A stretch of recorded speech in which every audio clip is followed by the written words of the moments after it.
Hello everybody and welcome to the J72 Gaming and Reviews channel. My name is Jacob, but you guys can just call me Jay here.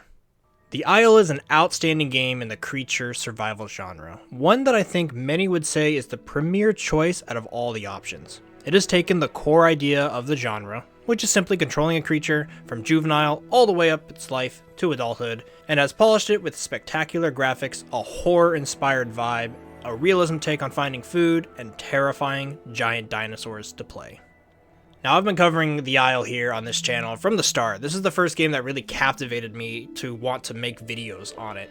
And I've been playing the game all the way back since the Legacy version, so it's been a while. And I've been through the roller coaster ride of updates and releases and all that jazz. But today I wanted to review the Isle and give it a number, give it a hard score, a number that we can grade up against all other games that we review in the future. But here on the J72 Gaming channel, we don't rank things out of 1 to 10. We don't rank things out of 1 to 100. No. It's the 72 channel. We rank things out of 72. The rule of 72 is a grading rule set for video games that does just that. It splits the 72 points down into 7 categories that we can rate, each category being worth 10 points, with the final 2 points potentially being awarded at the end. This video is only the second Rule of 72 review that I've done this way, as Path of Titans, easily the Isle's biggest competitor in the market, was the first game to be graded this way. So, today, before we dive into the ins and outs of the Isles, let's quickly break down the 7 categories and how the point systems will play out. The first 10 points are awarded based off the game's gameplay. Good graphics, outstanding audio, and high performance are great, but at its core, a game's gameplay can be the most impactful aspect of the video game. Fun, addicting, and/or exciting games will receive a high gameplay score. A 10 out of 10 example is Guitar Hero. The next category of 10 points is all about the game's story, lore, or simply its setting for some more simple games. But immersive games with style and a strong vibe of its own will rank highly here. A 10 out of 10 example is Firewatch. Category 3 is all about the game's performance. This ranks how well the game feels to control things like character movement, keybinds, and UI integration, but also how well the software handles on a chosen hardware. Games are going to need to feel good and run well to get a high performance grade. A great 10 out of 10 example for its time, Super Mario 64. Next 10 points up for grabs are all about how shiny the graphics are, but also about how stylized the world is. Pixelated or blocky games like Minecraft can still rank high if they ooze personality and style. Another great 10 out of 10 example for its time, Little Big Planet. Audio is up next, an area of a game that can easily be overlooked, but will stand out dramatically if it's of high quality. Voice acting, music soundtracks, or just simple sound effects can go a long way for a game if used well. A 10 out of 10 example is the new Baldur's Gate 3. The penultimate category, number 6, is all about the game's community and multiplayer aspects. Both about how well people who play the game interact with each other outside the game, and also how well the game facilitates the multiplayer systems built into each game. An outstanding example for this category is Super Smash Bros., specifically Melee. And the last category is all about replayability and overall value that a game holds. This generally ranks the game as a whole, and thus is saved for the end. High-ranking games here will have the player coming back for more and more, or can simply be an outstanding single playthrough packed full of value. A 10 out of 10 example for this is World of Warcraft Vanilla/Classic. Now once we have all 7 of these categories scored out, we will still have 2 more points to go, the 71st point and the 72nd point. Point 71 is for games that are worth completing. Now this can mean different things based on different games, but if a game is worth its value when trying to do everything it has to offer, it will be worth completing and thus worthy of point 71. And point 72, ladies and gentlemen, is my point to award games. If a game is one that I consider to be an absolute favorite of mine, then it will be getting the golden star of point 72. Alright everybody, with all that laid out, let's dive into the world of the Isle. Now, I do want to be honest with you guys that I'm going to be brutally honest with this review. I've already reviewed the Isle for about 3 years now, so today is going to be, well, it's going to be real. I'm not going to be holding back my punches. It's going to get high praise when it needs it, but it's going to get some low blows when it deserves that too. So, with that ominous statement said for you guys, I hope you are ready to dive into this. So make sure you sit back, make sure you kick back, and grab a snack, because it's time to dive into the Isle once again. Enjoy. Alright folks, let's talk about the Isle's gameplay, and its, at times, lack of it. You see, playing the Isle at its most simplest is choosing from one of the game's dinosaurs or prehistoric reptiles and enjoying that creature's life out on the island. This will have you choosing from herbivores, carnivores, or omnivores, and honestly the options to choose from are fairly large and varied at this stage in the game's lifetime. Each creature also feels unique with different ways it attacks and the different types of diets each creature relies on to grow. The Isle has a passive growth system in their game, which is fairly common in the creature survival genre. But what sets the Isle apart is that the type of foods you will eat will grant different stats that can help you along your growth, with the biggest benefit being if you manage to find and eat foods from all 3 different types. Having all 3 food types in your diet will have you growing the fastest possible, so it behooves players to seek out all those diets. Now on paper, this is a fantastic system to have in the game, as it will have the players searching all over the map and being active in the ecosystem. Without it, and you would have no reason to risk yourself coming out from the safety of a cave or a bush that is so easy to want to hide in when you're small. How this diet system actually plays out in the Isle, however, is a bit more complicated than simply working or not working. So let me discuss a bit with you guys the history of Isle for a minute, to help set the stage at how this diet system is currently working in its most recent update. The diet system released back on a map called Isla Spyro, which, up until very recently, was the main map on their Ivrima branch, which, alright, I guess I need to back up a bit more in the Isle's history timeline to really set the scene for this game. You see guys, the Isle has had a very long and a very complicated history of updates. Some of these updates, like the Ivrima update, fundamentally redefined the game. So much so that the original version of the game, the version that ran from 2015 to 2020, was abandoned to completely work on a new, completely recoded and reworked version of the game that they now call Ivrima. Ivrima is what I personally have covered on this channel, as Ivrima has dramatically enhanced many aspects of this game, but I did start playing back in 2016 with the version that they now call Legacy. In this video I'm only going to be covering the new Ivrima version, as that is what is in current development, and in my opinion is the superior version of the game. But tons of people still have a large passion for the classic way to play, and prefer a Legacy. My point of bringing all this up is to help show that the diet system, and thus the way to grow, arguably the main gameplay focus, has looked very different throughout this game's lifespan. Upon the diet system's release on the Isla Spyro map, it tremendously disappointed me. While the system was good on paper like I said, its implementation was just poor. Now they said that the different plants could be located in different biomes, but in actuality there were only a few pinpoint locations on the map that they were, causing tons of players to congregate in those central locations, and thus the large majority of the map was barren of food and players. But, luckily for the diet system, a new map has dropped recently called Gateway, which is now the official and main map to play on. This map is a huge improvement for the overall setting of this game, but does shake up how the gameplay plays out for many reasons that we will get into over the course of this video. But if we are to focus on diets for Gateway, I think it's an improvement overall. As of the time of writing this script, Gateway has only been out for less than a week, and I have spent time getting a Pteranodon, a Bipiosaurus, a Gallimimus, and a Carnotaurus, all to full adult to see how each type of creature in this game plays out. Overall, much more food is around the map, and they even have a migration system in place to help the herbivores find an abundant food source. So they have done a lot, in my opinion, to update this core aspect of their game.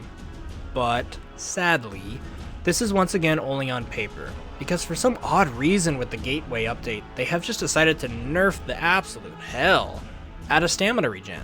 So much so that it is way more unenjoyable to move your creatures around the map than it ever has been in this game. It's a very baffling change, and was probably done with only combat in mind, and while it may help make combat more balanced, it just kinda sucks to run for a minute and then have to sit for 5. Simply put, dude, I get bored. It makes me not want to play the Isle when I'm just sitting for so long.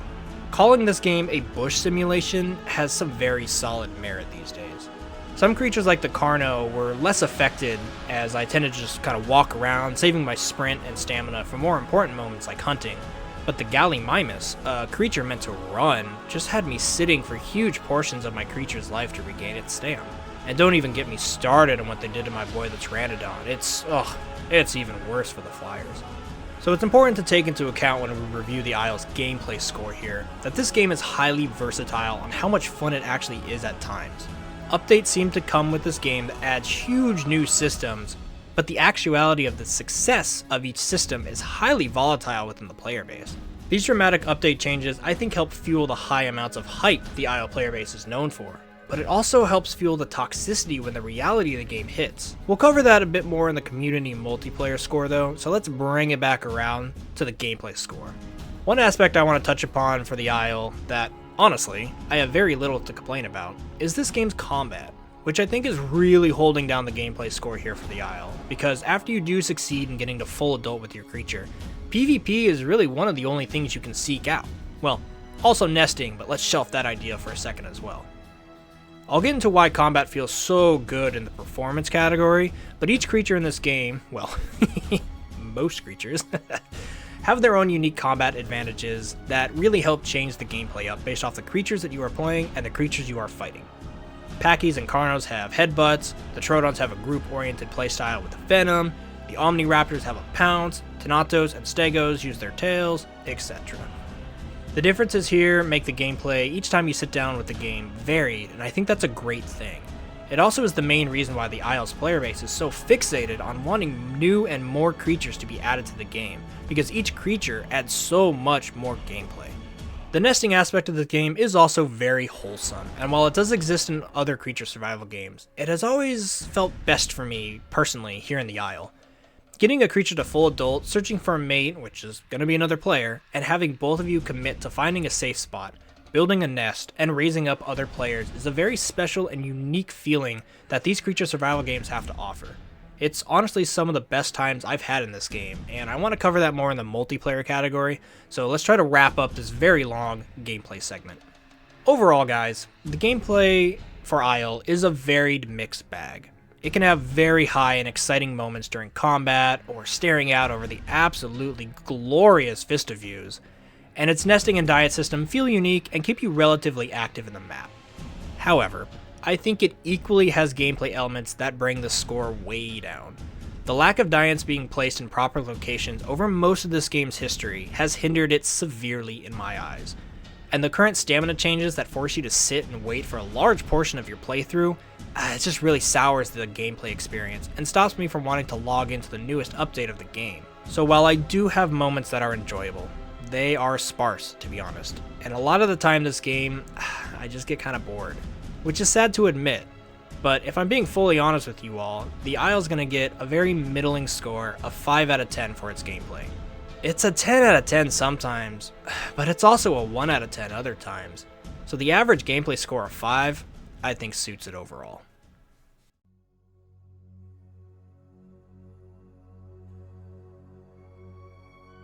Alright folks, let's dive into this game's story, lore, and setting grade now. The Isle has been very cryptic with its lore over the years. They love to push this horror narrative where humans have been experimenting on dinosaurs, and that's the reason they're all here on the island. But the only real moments of these storytelling elements happen in their trailers or short videos they post to kind of hype up the community. The vibe is a fun and creepy setting that they are trying to craft, but just like the gameplay, I think they can do so much more to really capitalize on what they're going for. Plus, if we were to look at the storytelling elements within the actual game, well, they're pretty much non-existent besides a few human elements that have been in-game. On Isla Spiro, we had a small collection of human buildings, but nothing grand or exciting. There was a port that never got finished, which is a real shame, as it would have been very cool to walk around a massive concrete jungle as a dinosaur. They did have something similar in the Legacy version in one of those maps, although in Evrima they have just continued to give the player unfinished assets throughout the whole lifespan of Evrima. This trend of giving the player access to unfinished things has actually continued over the new map of Gateway as well, where there are giant biodomes, assumed to be human test facilities with different biomes within. Well, those are actually inaccessible currently, and only time will tell if we will ever actually get those finished. Now, I hate to be constantly sounding disappointed in this game's review so far, but the Isle's constant development cycle, without actually giving the player a finished map, has been exhausting, to be honest. I understand that this game is, quote, still in early access development, but dude, it's been 8 years since this game was released in 2015, and it's been 3 years with Evrima. And during this time, they have had so many maps released that just get abandoned. So while I do want to talk about how beautiful this new gateway map is, it's hard not to focus on what could be yet another bait and switch. It could be another unfinished map that we have for a year or so until they move on to yet another unfinished map. With complaints and concerns sort of out of the way though, let's focus solely on the setting here on the new gateway map. Because simply looking at the aesthetics of this place, well, I mean it's gorgeous. Rolling mountains with rich valleys and stunning beaches, lakes, dams, vistas, even some large dinosaur gates that give off really big Jurassic Park vibes. If they do continue development and finish this gateway map, well, I will be a happy camper. Wandering this new map has been very enjoyable, besides the stamina changes that forced me to sit for minutes on end. But I do think that this map is a huge leap forward for the Isle, and I do want that to reflect on its setting score. So I think that a 6 out of 10 is a fair grade for the Isle's story, lore, and setting grade. It's got aspects of human development that take its lore into a horror-driven angle, and its maps have been improving over time, but the game has yet to really finalize on any of these aspects. I think if they utilized their element of humans and spent more time polishing and finishing up the maps that we are offered, then this grade would easily gain more points. But currently, I think a 6 is as much as I can award it now.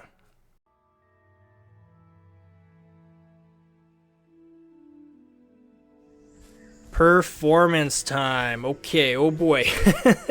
This segment for Isle is probably already having some of you screaming 0 out of 10 because, well, I gotta be honest with ourselves. This game's software does not perform well on a large majority of people's hardware. Simply put, it's not an easy game to run. However, I'm not going to give it a 0 simply because it takes a more expensive rig to run. Sadly, this is a game that is not for those with low-end computers. I personally struggled for years to get this game to optimize well, and it wasn't until I had a much more top-of-the-line computer that it finally felt near flawless to run. As of today, the gateway update on my NVIDIA 3060 Ti, AMD Ryzen 5 5600 6-core processor with 64GB of RAM, it runs phenomenally. But it runs most games well, so that's not too much of a shock. Historically though, each update for this game has shaken up how well it runs for people. There have been time and time again when updates will actually make the game unplayable for people who were able to run the previous update. So it's safe to say that the requirements to play this game have constantly gotten higher as time has gone on, which isn't completely unheard of for games that are still in active development, but it's still a punch to the gut for fans of this game who logged onto an update only to find out that they can no longer play. This category of performance grade, however, does also include how well the game controls from a player's point of view. And I do have to say that controlling these creatures feels absolutely amazing. So praise where praise is due, right? Running, sliding, flying, and diving into the water feels incredible to say the least. I really don't think I've played a game that lets you control a creature that has felt so impactful. Every turn and angle you take with your creature feels weighty, but not so much that you're driving a boat. No, weighty in a way that you feel connected to the size and strength of your creature. If we were to grade this performance category solely on how impactful controls were, I'd probably give this score a 9 because it feels wonderful to move these beasts around. This, in turn, really does help the combat out in this game. It feels extremely realistic due to your accuracy required to hit your target. But it's not difficult due to the finesse that you're able to perform with your chosen creature. Combat in the Isle is easily the best combat out of any creature survival game that I've ever played, and it's simply going to boost this performance grade much higher than it would be if I simply relied on its software's average performance. So this one's a hard grade since we have a low software performance and a high control performance, so I think I'm going to have to give the Isle another 6 in this grade. It's yet another category where I think overall, it's about middling. If you have a fancy computer that can run all modern new titles, then yes, I think it could be a much higher score, maybe an 8. But on average, most players have had issues with this game over the years, and I can't in good faith ignore these complaints. 6 out of 10 for the Isle's performance grade.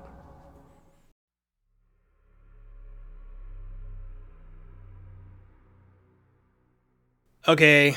I hear you guys. These categories so far have been a bit harsh on the Isle's score.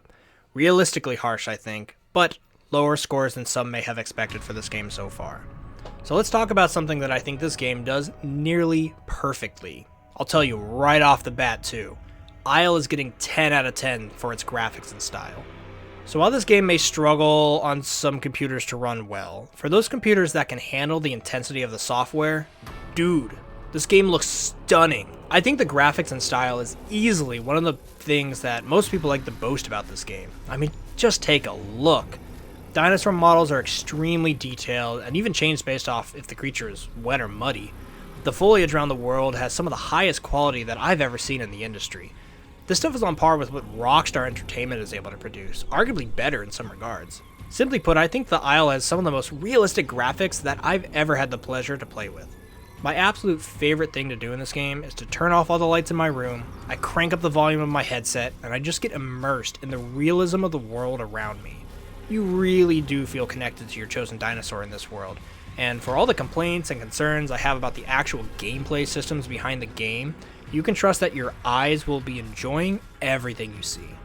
I also want to take time to focus on this game's water, because I think it's probably the best water effects that I have ever seen.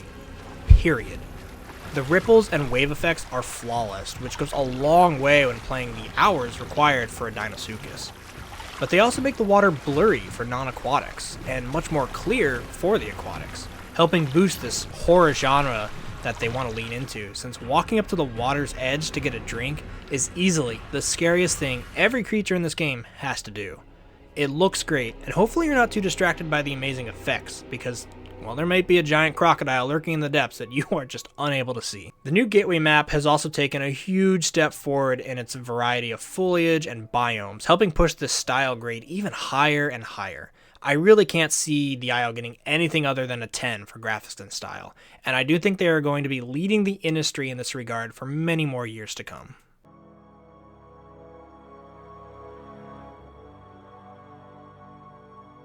Let's continue this hype train of compliments for the Isle, because alongside the stunning visual graphics and realistic style comes some of the best audio my ears have ever had the pleasure to listen to. The Isle's audio is an example of how a game's audio can sometimes be overlooked, but if it's done correctly, it can launch a game's enjoyability into a very high score. The immersion I feel when looking out over this game's incredible vista views is only pushed deeper when I am listening to the ambient audio of the current biome I'm in. Now take a listen real quick as I turn off this game's music and just immerse yourself for a few seconds with this game's audio.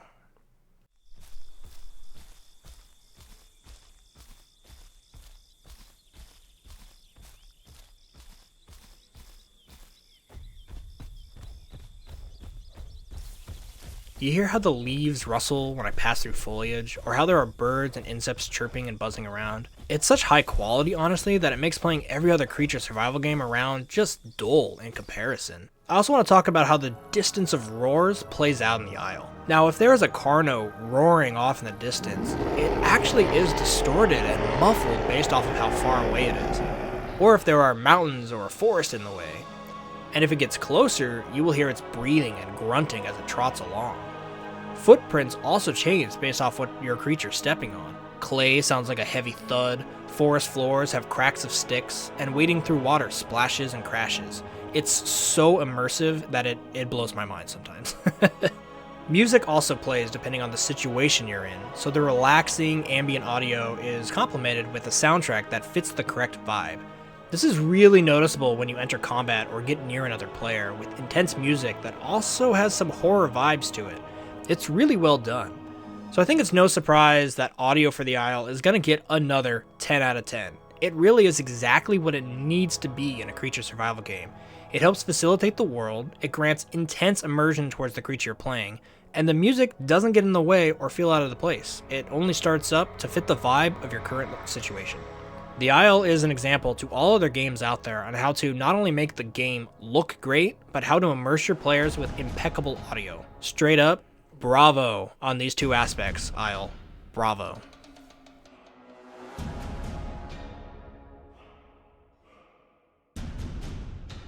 Alright folks, this next section is all about the game's ability to facilitate multiplayer, but also about the community behind the game.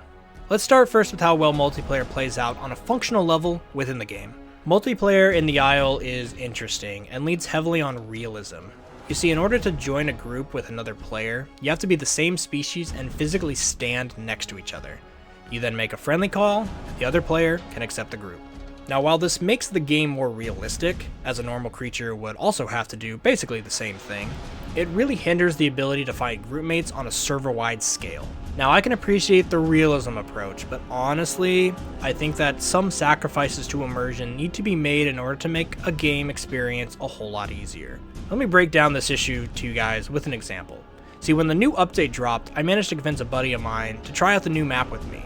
Unfortunately, since we both didn't know where we were, we had to try to figure it out on the fly, using things like, I'm on the coast, or I'm near the giant arch-looking rock.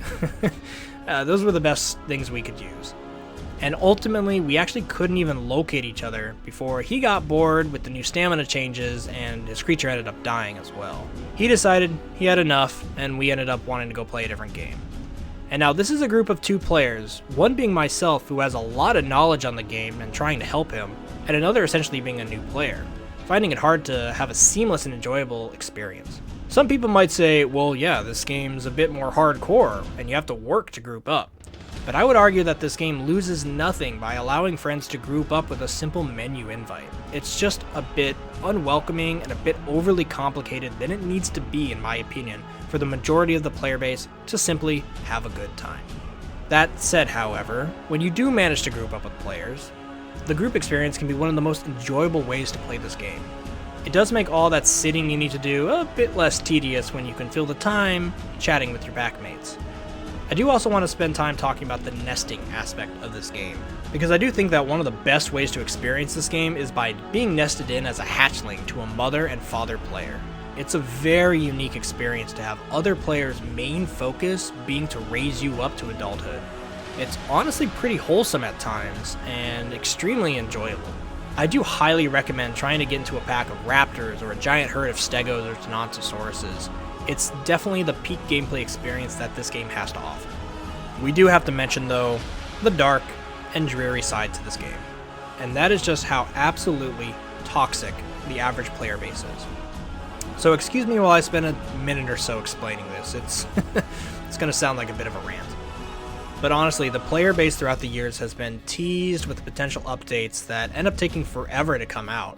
And when they do, they're usually a bit lackluster or simply unfinished, like the map problems I mentioned earlier. What this has done has bred a culture of unsatisfied and honestly pissed off players who are just fed up with the quality of this game's gameplay. Sure, it looks great and it sounds incredible, and that is definitely helping keep this game alive.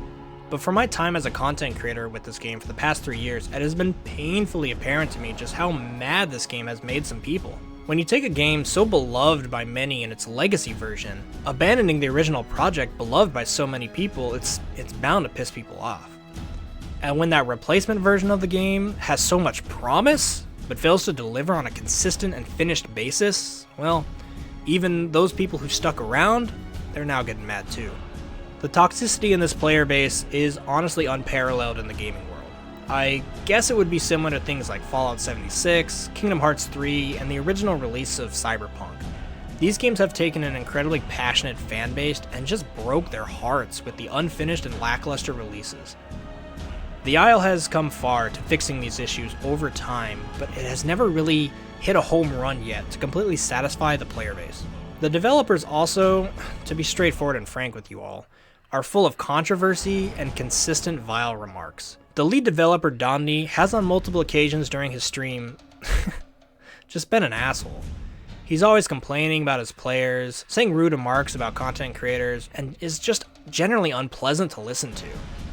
Now, if you don't want to take my word for it, then you can check out his stream VODs, but personally, I have made an active decision to distance myself from this development team. You see, why should I, as a content creator, sign up for stress testing a game that obviously doesn't care about those that it's asking to help? It's baffling, honestly, his attitude, and I think it has had adverse consequences on the player base, fueling a disrupted and conflicting opinion base. Within the game, we also have some issues regarding multiplayer, like players mix packing to have a greater advantage in combat, or creating piles of players just hanging out at one popular spot, aptly named Cuddle Puddles, which make the rest of the world feel a bit barren, but these issues are actually less of a concern compared to other creature survival games like Path of Titans, for example. But they do exist, and thus do help make the overall gameplay experience worse due to unintended multiplayer cultures. So let's wrap this category up, because I really don't like dwelling on the bad side of this game. It was much more fun talking about the stellar graphics and audio, but it needs to be said, and it needs to be taken into account when grading this game. The Isle's getting a 3 out of 10 for its multiplayer community score. Not only does this game make grouping up difficult, but the player base as a whole has been beaten down over time with the lackluster updates, the long time between them, and the piss-poor attitude from their lead developer. I think the experience you can find hidden away in the game relating to nesting and having a pack or herd experience, it does help boost this up to the 3 score. But the majority of the Isle's community reputation is overshadowed by toxicity, complaints, and straight up arguments, which is unfortunate in a game that has always had so much potential.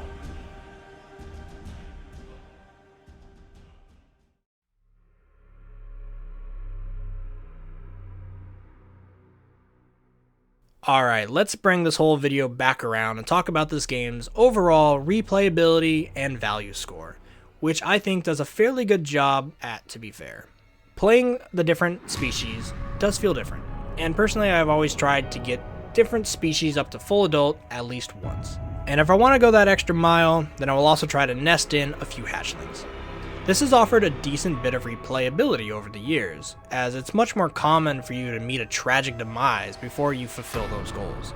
So in regard to all the different species, I do think that the Isle holds up a solid bit of replayability. The maps are also fun to explore, even with the few unfinished aspects of them, and trying to understand the ecosystems around you and thus finding a good nesting spot, it's a true challenge that has a lot of different aspects to debate when you're playing. And since each creature has its own niche, finding those perfect spots to grow or nest, it feels different each time you play. And since I've harped on already in other sections of this review about the gameplay's strength and issues, I hope you guys now have a good understanding when I say that this game's replayability and value score, it's going to be a 5 out of 10. Its replayability does help to boost up the score, but its value has been a rocky ride to say the least. It looks phenomenal, it sounds exceptional, and it controls amazingly. But playing the Isle can also be exhausting, boring, and a letdown. It's just frustrating. And that tanks its value overall. 5 out of 10 for replayability and value. So with those 7 categories laid out for us folks, the Isle's current score is a 45 out of 72. But hold on, we have 2 more points to potentially award. The 71st point I said would be awarded to games that I believe should be completed. Now, what do I think that this means for the Isle? Well, I think completion in this game would mean trying out every creature, getting them to full adult, finding a mate, and successfully having a nest and getting those creatures to adults. And while I do think that this goal is the most interesting way to play and challenge yourself in this game, based off everything I mentioned about this game's overall value, and while I don't think that it's actually worth doing for the average gamer. Do it once on your favorite creature, sure. And if the pitfalls of this game don't bother you as much as I think it does the majority of players, then more power to you, and I think that there is a rich and full game here for you. But for the average gamer who just wants to buy this game today, no, I don't think it's worth you putting in the time and effort into completing that goal for every creature available to play. It's a close call for me, but I am not going to award the 71st point to the Isle. And so that leaves the final point, the 72nd point, and the point that I award to my favorite games of all time. And this one's hard for me to decide on, guys. For years I would have said yes to this and easily awarded this game as a favorite. But as time has gone on and consistent lackluster updates have dropped, I have felt my enjoyment for this game dwindle. It really does pain me to think how much passion I've held for this game over the years, and how much it has fallen from grace in my opinion. Somehow, despite Irima getting better on a technical term, the development has consistently made decisions on its gameplay systems that baffle, upset, and straight up bore me, to the point that I don't find myself having nearly as much fun as I used to in this game. So for me, currently, I do not consider The Isle one of my favorite games of all time. In the past, yes, and in the future, possibly. But as it stands today, it is a game that falls just short of that mark. So folks, without the 71st and 72nd point to be awarded, The Isle stands at the final score, using the rule of 72, at a 45 out of 72. Here we can see it on the wall of 72 up against all the other games that have been graded this way, which is currently only Path of Titans. But over time, we will continue to add games to this wall of grades, and perhaps in the future we can take another look at The Isle if their updates improve the quality, consistency, and value of the game. In conclusion, everybody, The Isle is a creature survival game that pushes the genre forward in its visuals, styles, models, controls, and audio. But its frequent disappointments have just beaten down the player base and overall community by having frustrating game systems, unoptimization, and inconsistent software, and a lead development team that could use with a bit of PR training. I want to thank you all for watching this review, and I do understand the disappointment for some of you that it ranked a 45 out of 72. Trust me, I understand more than most how it feels to have your favorite game just kind of plummet in your own personal love for it, right? But anyway, guys, I hope you enjoyed this review, and I hope you enjoy the format. If you want to see more from me, leave a comment down below on how you would break down this categories and this grade. I'm interested to see how you guys would all break it out. Again, my voice is dying at the end of these voice recordings. It's always a long day, so I'm sure you can hear the roughness. But yeah, guys, if you want more from me too, you can join our Discord, link down below. As well, if you want a little bit more videos from me, you can join by becoming a member to be a squad captain here in the Sauropod squad. But with all that said, everybody, I hope you enjoyed this. And yeah, that has been it from me. Stay tuned for another Rule of 72 review coming out soon. But until next time, guys, I have been Jay, and I hope you all have a great day. Peace out.